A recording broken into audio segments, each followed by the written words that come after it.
नमस्कार, बुलेटिन में स्वागत है आपका और मैं हूं आपके साथ जागृति खंतवाल। और बात देवभूमि की।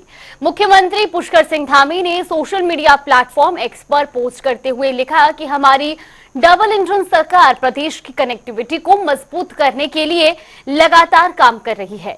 इसी क्रम में लालकुआं से बांद्रा के मध्य सुपरफास्ट ट्रेन का संचालन शुरू हो गया है। इससे न केवल यात्रियों को आवागमन में सुविधा होगी बल्कि पर्यटकों की संख्या में वृद्धि के साथ रोजगार के नए अवसर भी सृजित होंगे। तो अपनी पोस्ट में उन्होंने लिखा कि हमारी डबल इंजन की सरकार लगातार प्रदेश की कनेक्टिविटी को मजबूत करने के लिए काम कर रही है और इसी क्रम में लालकुआं से बांद्रा के मध्य तक ट्रेन का संचालन शुरू हो गया है। इससे न केवल यात्रियों के आवागमन में सुविधा होगी बल्कि पर्यटकों की संख्या में भी इजाफा होगा, जिससे प्रदेश में रोजगार के नए अवसर खुलेंगे।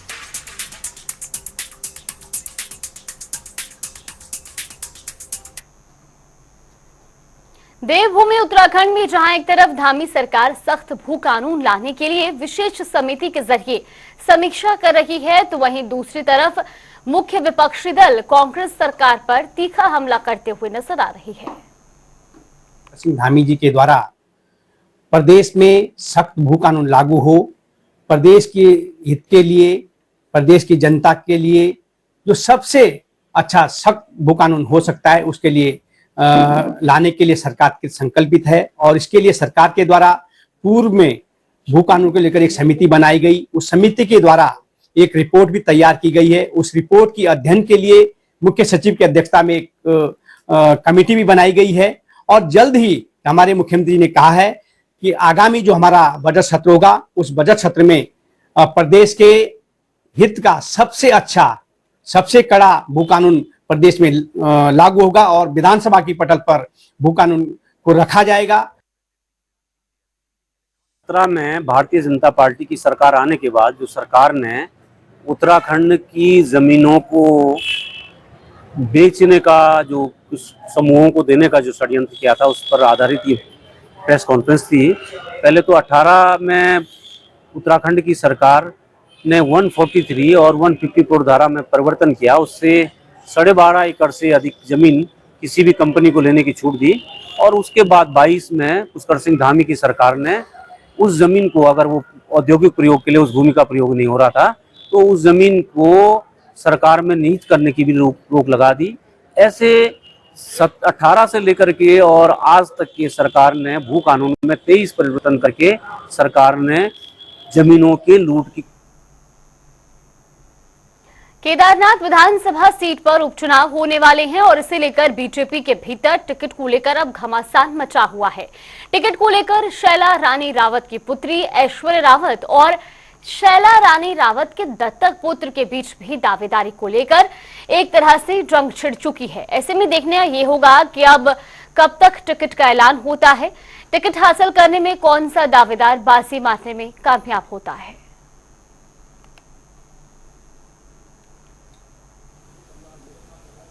इस विषय में कुछ बोलने से पहले अपने गिरबान में झांकना चाहिए कि जब जितने उनके केदारनाथ उपचुनाव में दावेदार हैं उतने गुट उनके प्रदेश में भी चल रहे हैं। प्रदेश अध्यक्ष से कोई अलग दावेदार, उनके कोई अलग प्रत्याशी हैं, उनके जो प्रदेश प्रभारी हैं उनके कोई अलग प्रत्याशी हैं और जिसका चयन होने वाला होगा उसमें अंतिम मोहर जो उनके सुप्रीमो राहुल गांधी लगाने वाले हैं वो कौन होगा ये अभी उनको स्पष्ट नहीं हुआ है। लेकिन कांग्रेस की जिस तरह से जो गुटबाजी चल रही है और आज की जो पत्रकार वार्ता उन्होंने की है दिखाने के लिए, वो भी एकजुटता दिखाने के वो प्रयास कर रहे हैं। उत्तराखंड की जनता अच्छी तरह से जानती है कि कांग्रेस केवल सत्ता लोलुप है, केवल सत्ता के लिए संघर्ष करती है, इसके अलावा उनके पास कुछ नहीं है। मेरा दावेदारी करने का आधार भी मेरे कार्यकर्ता है और आगे भी कोई डिसीजन जो भी मैं लूँगी वो मेरा खुद का डिसीजन है, वो मेरे कार्यकर्ताओं का डिसीजन है, क्योंकि कार्यकर्ताओं के बलबूते पर ही मैं हूँ। तो जो भी वो भगवान न करे कोई ऐसा नौबत आए, आपको जीवन में हमेशा सकारात्मक सोच रखनी चाहिए, तो चीज़ें भी सकारात्मक हो जाती हैं। तो मुझे लगता है कि ऐसी कभी नौबत नहीं आएगी और अगर 1% ऐसी नौबत आती भी है तो उसके लिए मेरे से बड़े हैं, मेरे पार्टी के लोग हैं, वो बैठेंगे और वी विल डिस्कस कि हमें आगे फ्यूचर में किस तरीके से क्या स्टेप लेना है। ये विचार करेगी और जो हमारा संगठन जिसको भी टिकट देगा सब मिलकर के काम करेंगे, ये मैं कहना चाहूँगा। और ऐसा नहीं है कि कोई बागी लड़ने की कोशिश करेगा या कर रहा है, वो सब अफवाह है। भारतीय जनता पार्टी में दबाव की राजनीति नहीं चलती है और भारतीय जनता पार्टी का एक अपना पार्टी का संविधान है, पार्टी का अनुशासन है और जो अनुशासनहीनता करेगा वो चाहे कोई भी किसी स्तर का भी नेता हो, उसमें पार्टी उस पर विचार करती है और उसको देखती है। मुझे उनकी पुत्री की दावेदारी से किसी भी तरह की परेशानी नहीं है। मैंने कल भी अपनी प्रेस वार्ता में यही कहा कि हमारी सरकार में माननीय मुख्यमंत्री पुष्कर सिंह धामी जी, वरिष्ठ मंत्री सुबोध उनियाल जी, सौरभ भंगुड़ा जी, सतपाल महाराज जी, रेखा आर्य जी, ये सभी लोग भली भांति जानते हैं कि शैला जी के राजनीतिक जीवन में जयदीप सिंह बर्तवाल की उपयोगिता क्या थी एवं ऐश्वर्या रावत की उपयोगिता क्या थी। हमारा केवल संवादी जो बुनियादी सवाल हैं वो हैं। मुझे उनकी दावेदारी से किंचित मात्र भी लेश मात्र कहीं पे कोई संदेह नहीं है और बड़ा स्वाभाविक है। और क्यों नहीं, जब चंदन रामदास जी का निधन हुआ तो उनके सुपुत्र तो 8-10 महीने से जो है तैयारी कर रहे थे लोकसभा विधानसभा चुनाव की। भारतीय जनता पार्टी ने टिकट किसे दी? और चलिए आपको सीधा ये चलते हैं देहरादून, जहां मुख्यमंत्री पुष्कर सिंह धामी BS6 मॉडल की बसों का फ्लैग ऑफ कर रहे हैं। और बड़ी संख्या में आप सब पधारे हैं।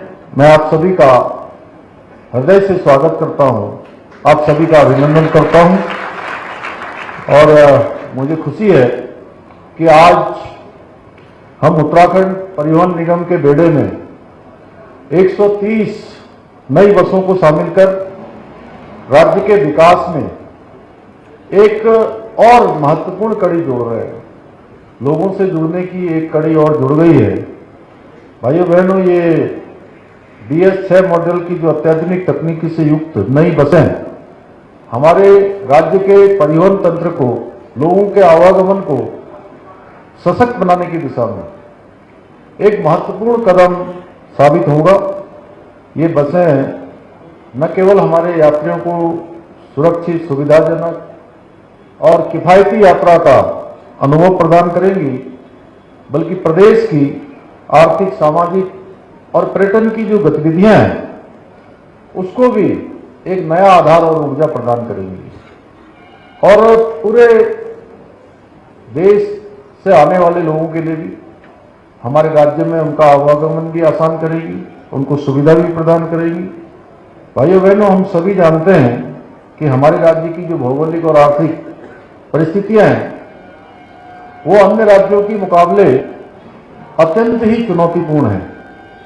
हमारे राज्य में जहां एक ओर ऊंचे पहाड़ और गहरी घाटियां हैं, तो वहीं दूसरी ओर दुर्गम और सुदूरवर्ती ग्रामीण क्षेत्र भी हैं, जो बुनियादी सुविधाओं के लिए हमारे परिवहन निगम के नेटवर्क पर ही निर्भर हैं।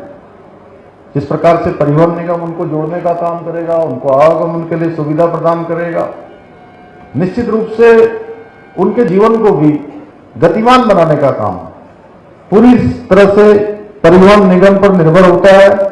इसके अलावा हम पर्यटन की दृष्टि से भी देखें तो हमारे राज्य में कई महत्वपूर्ण क्षेत्र हैं जो हमारे राज्य की अर्थव्यवस्था, व्यापार, लोगों की आर्थिकी, ये सब उसकी रीढ़ है। ऐसे में एक प्रभावी परिवहन तंत्र न केवल हमारे यात्रियों की सुविधा के लिए बहुत जरूरी है, बल्कि आर्थिक विकास में भी अपना योगदान देता है। इन सबको देखते हुए हमारी सरकार का ये संकल्प है कि राज्य के हर कोने को बेहतर सड़क नेटवर्क और विश्वसनीय परिवहन सेवाओं से जोड़ा जाए और समाज के अंतिम छोर तक हमारी ये सेवाएं पहुंचे। समाज के अंतिम छोर में रहने वाला आम आदमी, सामान्य आदमी भी इन सेवाओं से अपने जीवन को आगे बढ़ाने में उसको सहायता प्रदान हो। ये हमारे अत्याधुनिक बसें हैं, हमारे इसी संकल्प को पूरा करने में सहायक सिद्ध होंगी।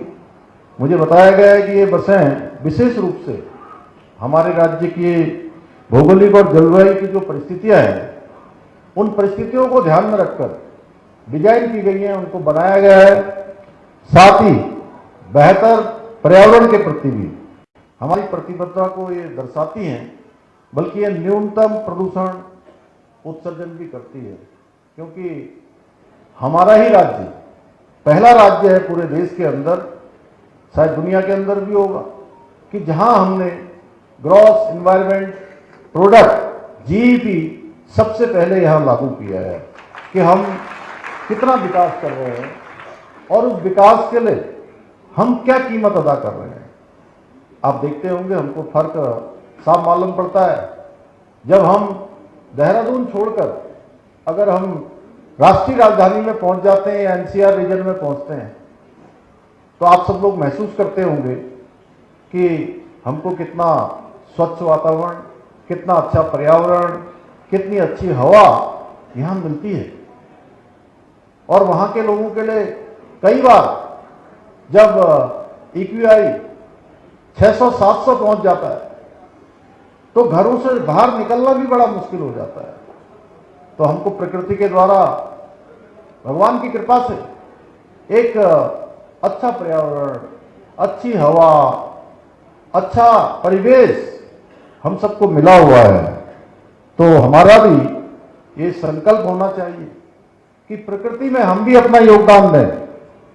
इसलिए भाइयों बहनों, हमारी सरकार उत्तराखंड परिवहन निगम को मजबूती प्रदान करने के लिए निरंतर कार्य कर रही है। यही कारण है कि जहां कुछ वर्ष पूर्व हमारा परिवहन निगम जो 500 करोड़ से भी अधिक घाटे में था, वहीं पिछले वर्षों में, चूंकि इस वर्ष का अभी आंकड़ा मैंने अभी बैठक ली थी तो उसमें आया नहीं है, इनका आंकड़ा आ जाएगा, लेकिन पिछले 3 वर्षों से लगातार मुनाफे में है। और ये हम सब लोगों के लिए बहुत प्रोत्साहन करने वाली बात है, क्योंकि मैं 2021 में जब मैंने राज्य के मुख्य सेवक के रूप में काम करना प्रारंभ किया था, तो उस समय मुझे याद है कि परिवहन निगम की तनख्वाह देने के लिए, वेतन देने के लिए हमको कैबिनेट में अलग से व्यवस्था करके धनराशि का प्रावधान करना पड़ता था। तो आज परिवहन निगम निश्चित रूप से पिछले वर्षों में जो काम किया है वो अन्य विभागों के लिए कहीं ना कहीं प्रेरणा का काम करेगा। और जो पिछले वर्षों के अनुभव हैं, उन अनुभवों से लाभ लेकर आगे के समय के लिए भी परिवहन निगम, ये जो हमारा मुनाफा प्रारंभ हुआ है, जो घाटे से हम उबर रहे हैं, उस गति को कम भी नहीं करेगा, रोकेगा भी नहीं। और विकास की जो रफ्तार है, उस रफ्तार को बढ़ाने में जहां हमारे परिवहन निगम के सभी अधिकारीगण काम करेंगे, हमारे कर्मचारी काम करेंगे, उन सबका बहुत महत्वपूर्ण योगदान है। क्योंकि राज्य के जितने भी हमारे संस्थान हैं, मेरा मानना है कि वो संस्थान निश्चित रूप से राज्य की प्रगति में उनका योगदान कहीं ना कहीं सुनिश्चित होना चाहिए। उन सभी को लगना चाहिए कि हम राज्य की प्रगति में अपना योगदान दे रहे हैं। हमारे प्रधानमंत्री जी ने जो बाबा केदार के धाम से उनके मुख से शब्द निकले थे उस समय, वो शब्द थे कि 21वीं सदी का तीसरा दशक उत्तराखंड का दशक होगा। उसको बनाने के लिए हम सबको प्रयास करना होगा और हम उस दिशा में आगे भी बढ़ रहे हैं। बहुत सारे सेक्टरों में आज हम देश के चुनिंदा प्रमुख राज्यों में हमारा नाम आ रहा है। मैं अगर सतत विकास के लक्ष्यों को प्राप्त करने की बात करूं, जो नीति आयोग भारत सरकार के प्रतिवर्ष आंकड़े आते हैं, इंडिकेटर जारी होता है, उस इंडिकेटर में हमारा उत्तराखंड पूरे देश के सभी राज्यों में पहले नंबर पर आया है। सस्टेनेबल। और चलिए खबरों में आगे बढ़ते हैं। शहरी विकास मंत्री प्रेमचंद अग्रवाल हरिद्वार दौरे पर पहुंचे, जहां उन्होंने नगर निगम और हरिद्वार रुड़की विकास प्राधिकरण की 2 महत्वपूर्ण योजनाओं का निरीक्षण किया। प्रेमचंद अग्रवाल ने सराय में बन रही नगर निगम की गौशाला का जायजा लेकर अधिकारियों से इसके संबंध में जानकारी ली और साथ ही HRDA के शहीद स्मारक पार्क पर पहुंचे। इस दौरान उन्होंने HRDA के कामों की सराहना भी की। ये तस्वीरें भी आपको दिखा रहे हैं हरिद्वार की।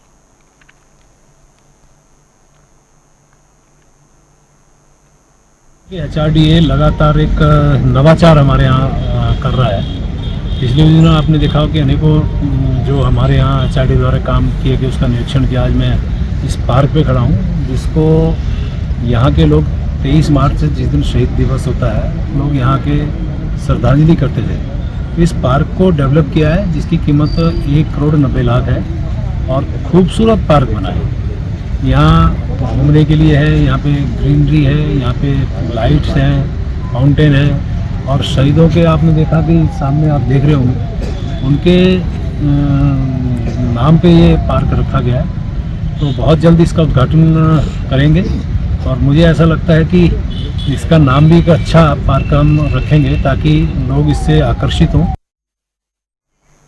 उत्तराखंड में बिजली के बढ़ते दामों में विभाग के प्रयास के चलते कमी आई है, जिसका फायदा अब बिजली उपभोक्ताओं को मिल रहा है।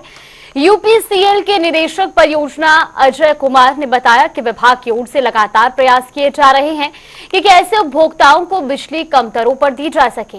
इसके लिए जो जरूरी काम है वो किए जा रहे हैं और साथ ही उन्होंने बताया कि अब तक 219 करोड़ रुपए उपभोक्ताओं को बिजली की दरों में कम कर वापस किया गया है। सरकार का उद्देश्य है कि बिजली उपभोक्ताओं को कम से कम दर पर बिजली मिल सके।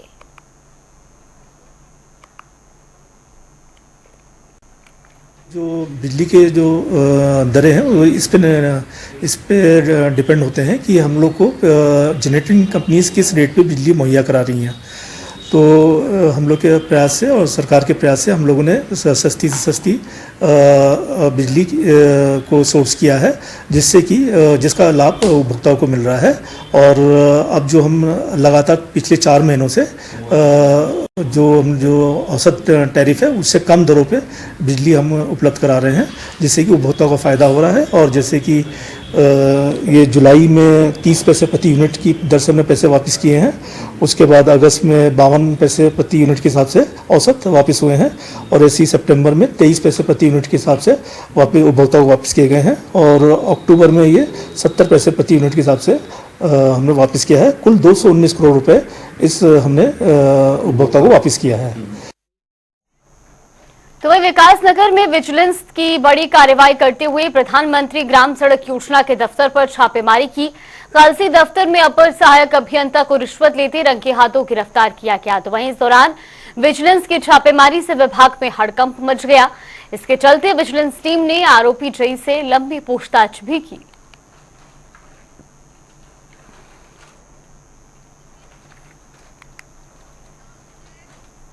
तो वहीं खबरों में आगे बढ़ते, जहां एक तरफ छापेमारी से हड़कंप मचा, तो वहीं इसी के चलते आबकारी विभाग की टीम ने शराब के ठेकों पर हो रही ओवर रेटिंग की शिकायतों पर भी कार्रवाई की। साथ ही डीएम ने ओवर रेटिंग पाए जाने पर शराब ठेकों पर भारी जुर्माना भी लगाया।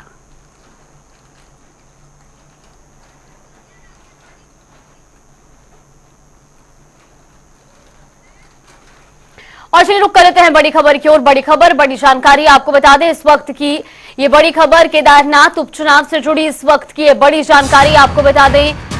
शाम तक बीजेपी कांग्रेस करेंगे प्रत्याशी के नाम का ऐलान। सूत्रों के हवाले से बड़ी जानकारी सामने आ रही है। 29 अक्टूबर को नामांकन दाखिल करने की अंतिम तारीख है और ऐसे में आज भारतीय जनता पार्टी और कांग्रेस दोनों ही पार्टियां अपने प्रत्याशियों के नाम का ऐलान कर सकती हैं। 20 नवंबर को केदारनाथ में उपचुनाव होने हैं और इससे पहले 29 अक्टूबर तक नामांकन दाखिल करने की अंतिम तारीख है। ऐसे में सूत्रों के हवाले से जानकारी सामने आ रही है कि आज कांग्रेस और बीजेपी दोनों ही पार्टियां अपने प्रत्याशी के नाम का ऐलान कर सकती हैं।